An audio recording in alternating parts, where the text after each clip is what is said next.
Bonjour à tous, on termine notre semaine de prière inspirée. On a vu tout au long de cette semaine comment se positionner vers les plans de Dieu, les plans que Dieu a prévus pour nos vies.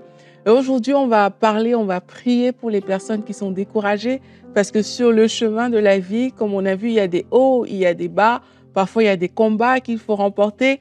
Et face à tout ça, parfois on peut avoir un sentiment de découragement. On peut arriver dans cette posture dans laquelle on se dit assez, c'est assez, j'en ai marre, j'ai besoin que ça s'arrête. Et aujourd'hui, on va prier pour vous si vous êtes dans cette position où vous sentez que vous avez du mal à avancer, vous sentez que vous êtes découragé. On croit pertinemment que le Seigneur, il a quelque chose pour vous, que son esprit de force va pouvoir se saisir de vous aujourd'hui pour que vous puissiez avancer. Alors, on va voir deux exemples de personnes dans la Bible qui ont été, on va dire, sujets aussi à des combats dans lesquels ils auraient pu se retrouver découragés. On va voir comment ces personnes ont agi. Mais il s'agit de David et de Élie. Et on va voir comment ces deux exemples peuvent également nous aider dans notre vie spirituelle. Alors, lorsqu'on voit l'histoire de David contre Goliath, c'est une histoire qui est généralement très connue. Dans cette histoire-là, ce qui se passe, c'est que le peuple d'Israël affronte les Philistins. Et là, le peuple est découragé parce que Goliath, il les persécute en fait, il les domine littéralement. Et là, le peuple est découragé, c'est ce que la Bible nous explique. Et en fait, ce qui s'est passé, c'est qu'il a fallu un souffle nouveau. Il a fallu que quelqu'un qui avait une communion avec Dieu intervienne dans cette situation-là. Donc, il a fallu que David se présente. Et là, lorsque David s'est présenté, on dit ici dans ce verset, dans 1 Samuel 17, c'est là où on peut lire cette histoire, à partir du verset 41, on dit que Goliath, il s'est approché de David et il est venu, il a commencé à regarder David. Qu'est-ce qu'il a fait? C'est qu'il a méprisé David parce qu'il ne voyait en lui qu'un enfant blond avec une belle figure. Et il a dit à David, mais est-ce que je suis un chien pour que tu viennes vers moi avec des bâtons?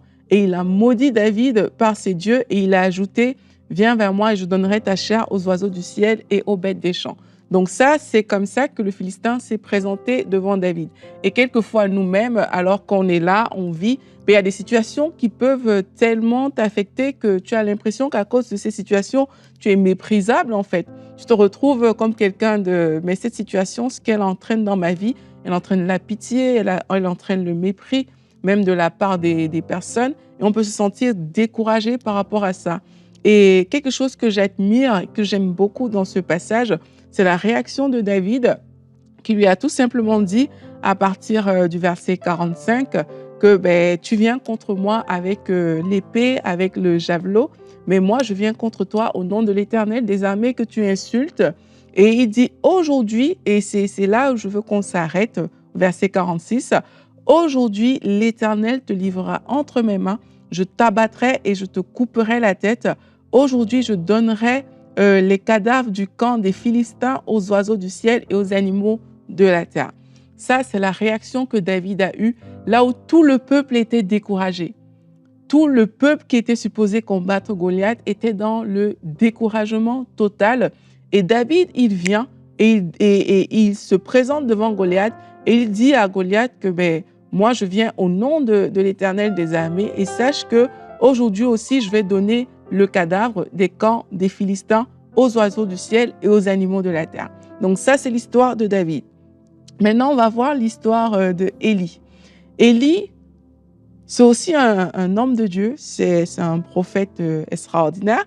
Et puis, dans 1 roi 19, on voit cette histoire où, Élie, il a renversé les prophètes de Baal. Et puis, Akab, il a raconté à Jézabel ce que Élie avait fait et comment Élie les avait tués, en fait, avait tué tous les prophètes.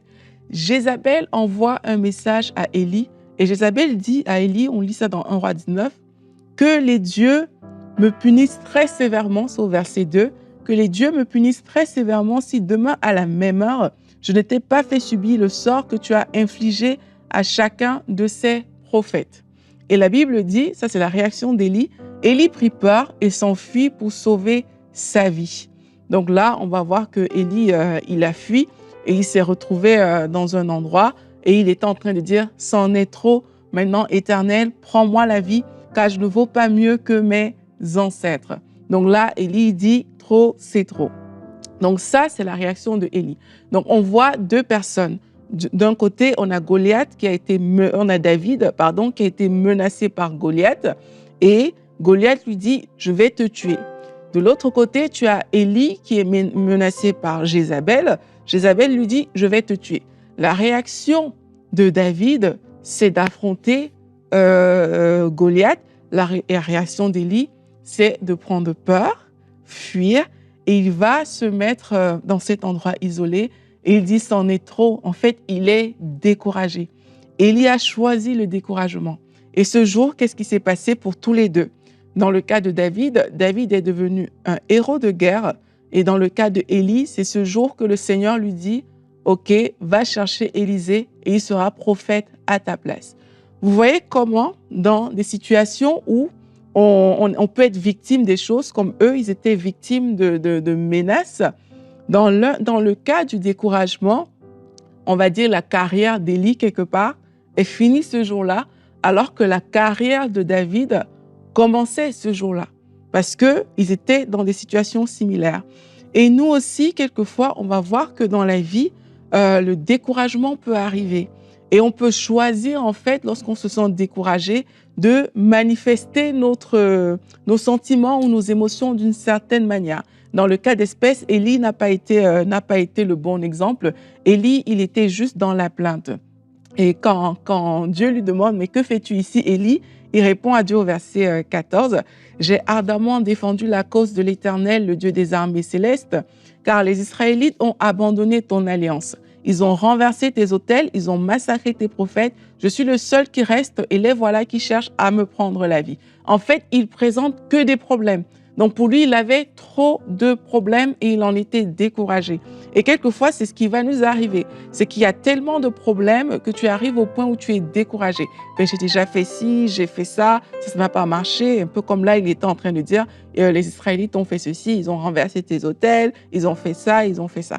Donc c'est pareil. Peut-être qu'il y a beaucoup de choses comme ça qui t'entourent et face à ça, tu es découragé, tu es dans la lamentation au lieu tout simplement de continuer d'avancer. Parce que Élie, s'il avait continué à avancer, mais il allait continuer son travail en fait.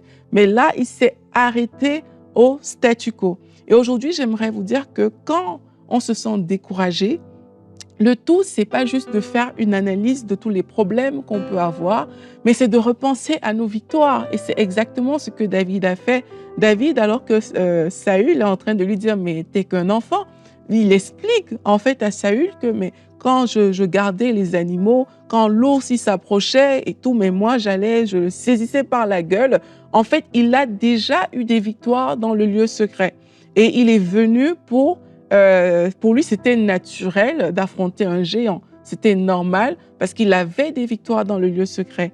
Et lorsqu'on en prend au découragement, c'est de penser aux victoires qu'on a déjà eues avec le Seigneur. Et si peut-être vous vous dites, ben moi, j'ai pas souvent eu de victoires avec le Seigneur, mais c'est l'occasion de commencer à vivre ces victoires avec lui et à se rappeler que mais Dieu, il est le Dieu Tout-Puissant. On n'est pas obligé d'abandonner, on n'est pas obligé de baisser les bras ou de rappeler à Dieu tout ce qui est négatif par rapport aux différentes situations. On peut se positionner comme David pour dire « Ah, mais ces situations viennent vers moi avec leur force, avec leur emprise, mais moi, je décide d'attaquer ces situations avec la force de Dieu. » Et alors qu'on attaque cette situation avec la force de Dieu, ben, on va voir que, en fait, c'est Pierre, il y avait une force derrière. C'est pas juste 5 pierres qui peuvent vraiment renverser quelqu'un. C'est qu'il y avait une force derrière et c'est la force de Dieu qui a fait le job. Donc, n'abandonnons pas parce que c'est la tentation la plus facile lorsqu'on en prend au découragement. C'est tout simplement d'abandonner et de dire « trop, c'est trop ». C'est ce que Élie il a fait. Il faut continuer la bataille. Et aussi, quelquefois, plusieurs parmi nous, on peut penser qu'en fait, on peut s'arrêter à une situation. Ça veut dire quoi? Ça veut dire que parfois, on va atteindre un but ultime. On va atteindre la fin, par exemple, de cette situation qui nous décourage. Mais on ne réalise pas qu'il y a des victoires qu'on a avec Dieu.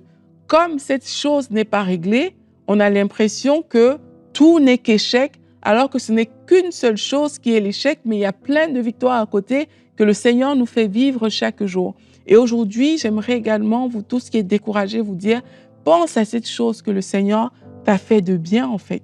Pense à cette chose qui a fonctionné et commence à rendre grâce à Dieu et décide d'affronter la situation qui ne fonctionne pas avec les acquis de ton passé, avec les acquis de ce que Dieu a déjà fait dans ta vie. Il y a des combats que j'appelle des combats intermédiaires. C'est le combat de l'ours, c'est le combat du lion, c'est le combat que personne ne va forcément te voir mener, mais que tu étais en train de mener. Mais il y a aussi des Goliaths qui vont t'affronter et tu vas remporter la victoire sur ces Goliaths parce que tu n'as pas fui le combat de l'ours et du lion, parce que tu n'as pas accepté de te décourager. C'est pas facile de voir un lion et un ours et de foncer dessus. Donc, quand David dit ça, on peut se dire « Ah, mais lui, c'était facile pour lui. Hein. Tu vois l'ours, tu viens, tu prends sa gueule, tu l'écartes. » La réalité, c'est que non. C'est pas comme ça qu'on se comporte devant un ours, mais il a fallu qu'il ait du courage pour le faire. Et lorsque des situations plus importantes, comme Goliath, sont arrivées, mais le courage était déjà là. Donc, devant les situations par lesquelles vous passez, prenez ce courage, acceptez de prendre ce courage avec Dieu, acceptez également de passer par ces épreuves et de les regarder en face. Trop de gens veulent que la situation s'enlève. On aime trop ce verset biblique qui dit « Ok, tu parles à la montagne et la montagne va se déplacer, mais parfois il va falloir gravir la montagne. Il va falloir regarder la montagne en face et dire « je vais gravir le sommet de cette montagne, je vais la traverser pour aller de l'autre côté. » Ce n'est pas la montagne qui va juste se pousser devant moi, mais il va falloir que je me lève et que je traverse cette montagne. La Bible dit dans Jacques, au verset 1, en parlant des épreuves également, la Bible dit « Mes frères, réjouissez-vous. Lorsque vous passez par toutes sortes d'épreuves ou de tentations, estimez-vous heureux. Elles sont pour vous l'occasion d'accéder à la joie parfaite. » Là, je lis dans la version Parole vivante. « Vous savez bien que si votre foi est mise à l'épreuve et si elle tient bon, elle développera votre endurance.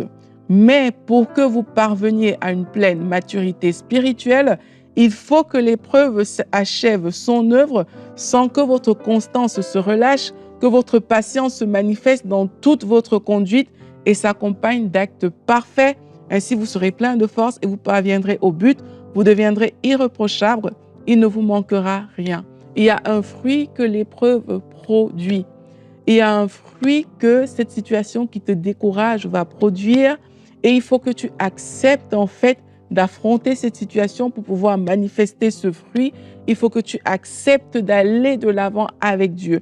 On a vu tout au long de cette semaine que la rencontre avec Dieu est ce qui change de tout au tout. C'est ce qui fait que même lorsqu'on peut se sentir découragé, il y a une force à l'intérieur de nous qui nous permet d'avancer. Alors que tu es dans cette communion, dans cette rencontre, tu vas voir que tu auras du courage pour te relever. Mais aujourd'hui, ce que j'aimerais voir avec vous, ce que j'aimerais prier avec vous, c'est de dire, Seigneur, face à toutes ces situations qui nous découragent, je refuse d'agir comme Élie l'a fait. Je refuse de me plaindre, de me lamenter, de m'arrêter en si bon chemin.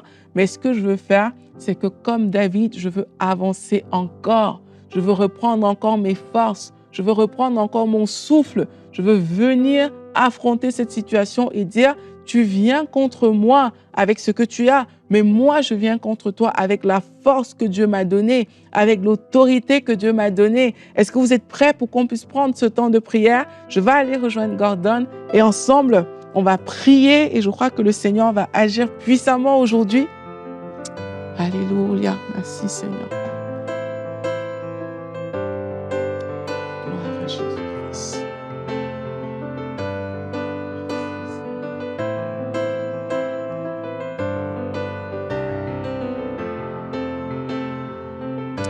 Alléluia. Merci Seigneur. Merci Seigneur pour ta grandeur. Merci Seigneur pour ta puissance. Merci Seigneur pour ton œuvre glorieuse, l'œuvre que tu manifestes au milieu de nous Seigneur, l'œuvre que tu manifestes dans ces temps Seigneur.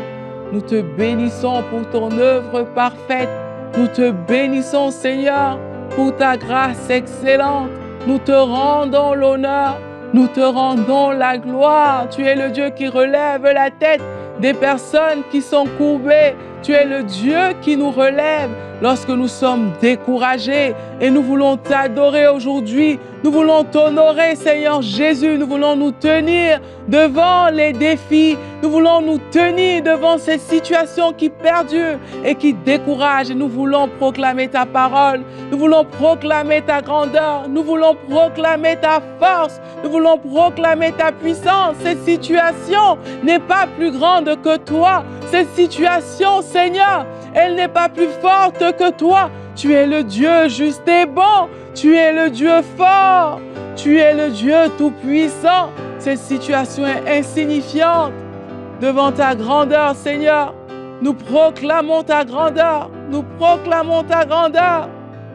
Nous proclamons la puissance de notre Seigneur.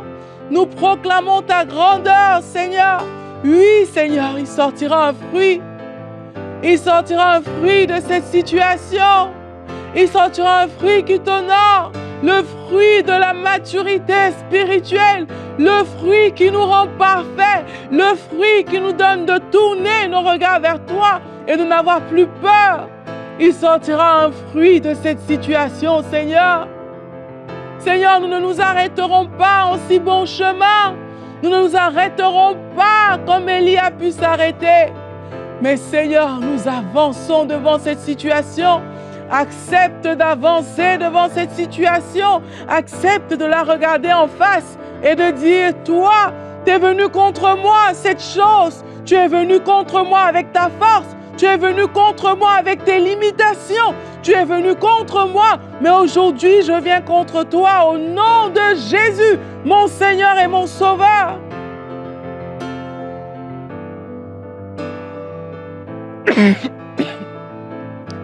Accepte de te positionner devant cette situation.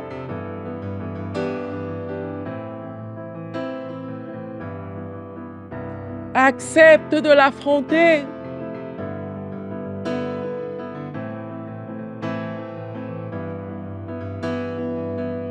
Ah, Seigneur.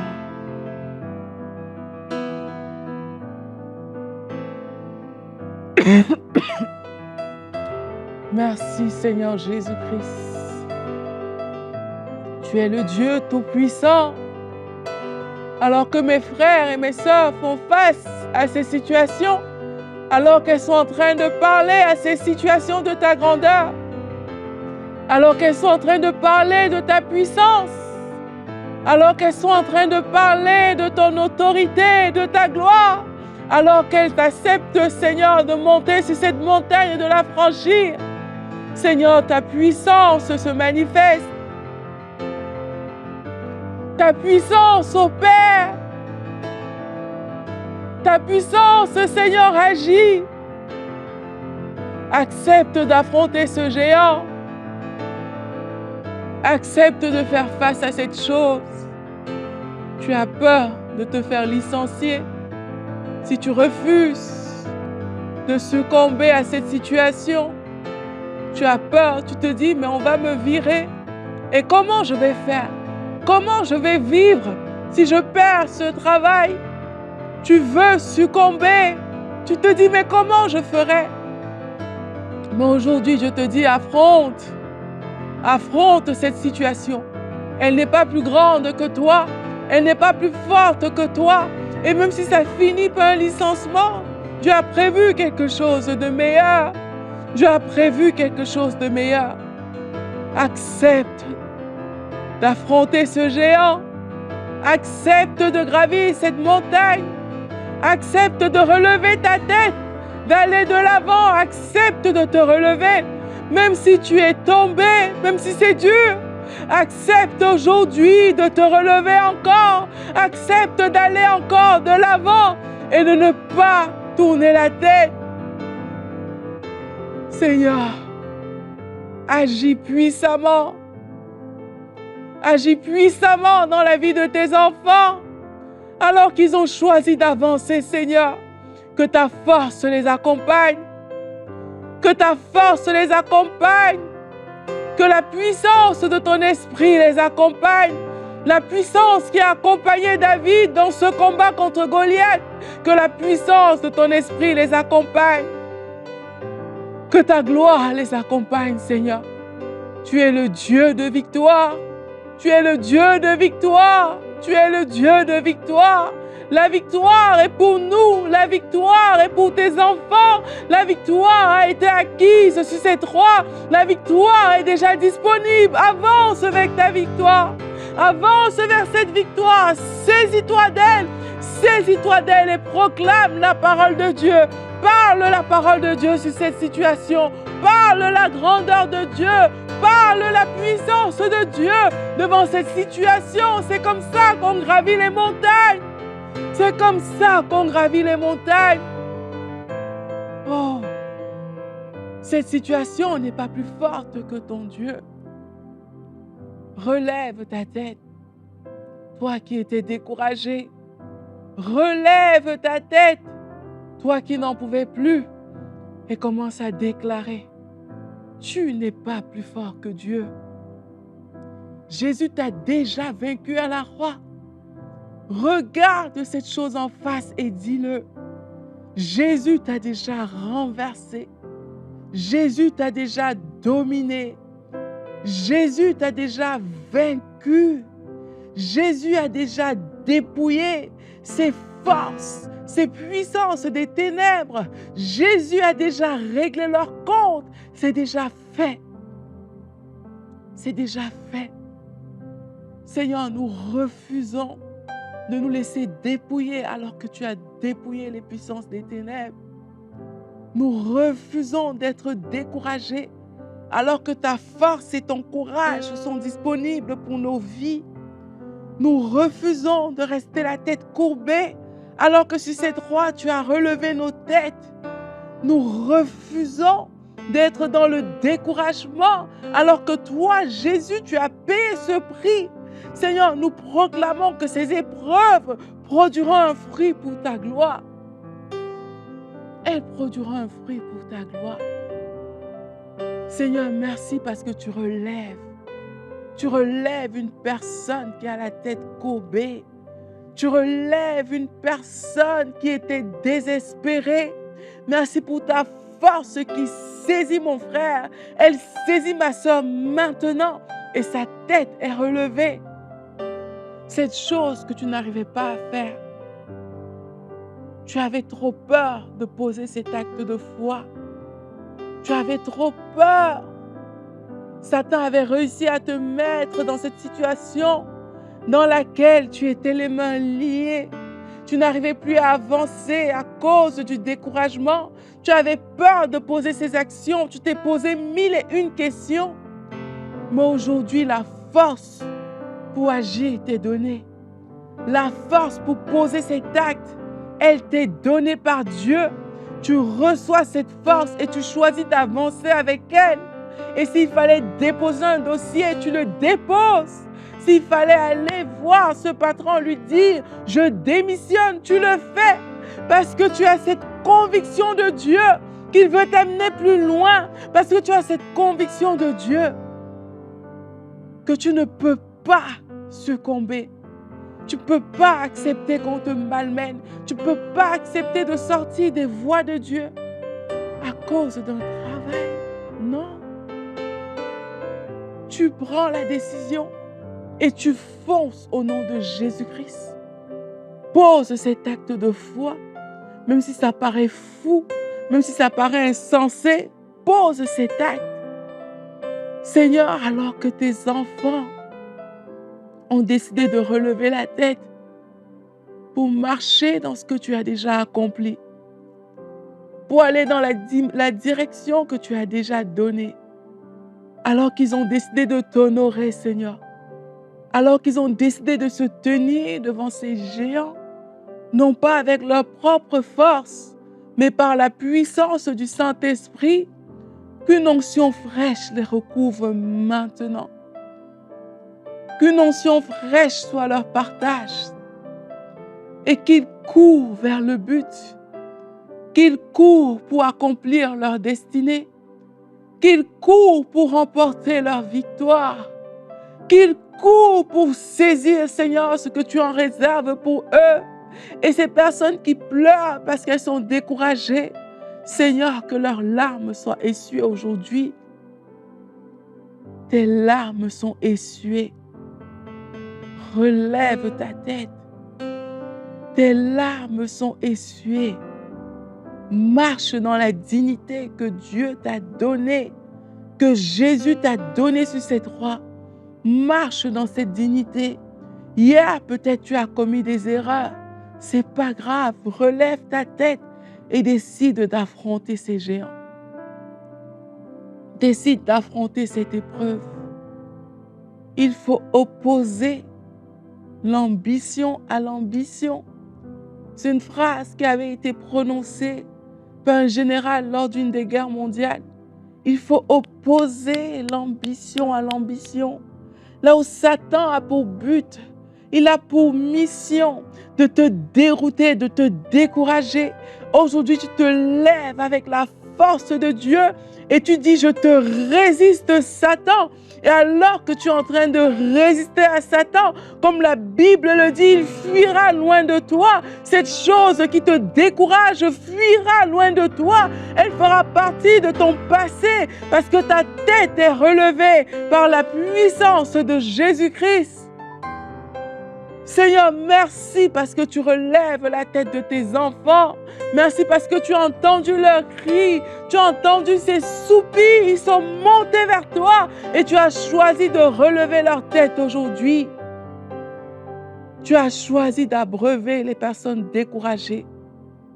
Tu as choisi de les nourrir comme tu as nourri Élie.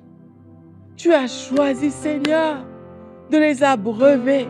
Tu as choisi de leur redonner la force, le courage pour avancer, le courage pour marcher, le courage pour voir qu'ils ne sont pas seuls, mais qu'il y en a d'autres que tu as relevés.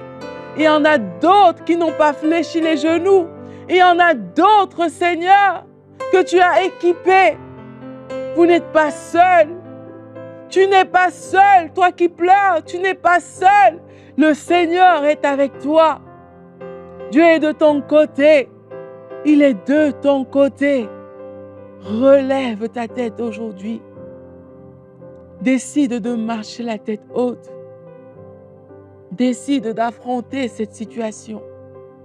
Décide de te lever dans la prière. Décide de te lever dans l'intercession. Décide de poser cet acte, même si ça paraît insensé. Fais-le, non pas avec ta force, comme David s'est présenté devant Goliath, non pas avec sa force, mais avec la force de celui qui a tout accompli, avec la force de Jésus qui a déjà réglé cette situation. Décide d'avancer avec Dieu. Seigneur, merci pour ton peuple que tu touches. Merci pour la vigueur que tu donnes à tes enfants. Merci d'avoir été avec nous tout au long de cette semaine de prière inspirée. Je suis bénie d'avoir été ici avec vous. Je crois que le Seigneur, par son esprit, vous a visité, vous a touché. N'hésitez pas à nous envoyer vos témoignages. N'hésitez pas à écrire en commentaire ce que Dieu vous a fait comme bien tout au long de cette semaine. On se retrouve très bientôt pour une autre émission de prière inspirée. À bientôt. Bye bye.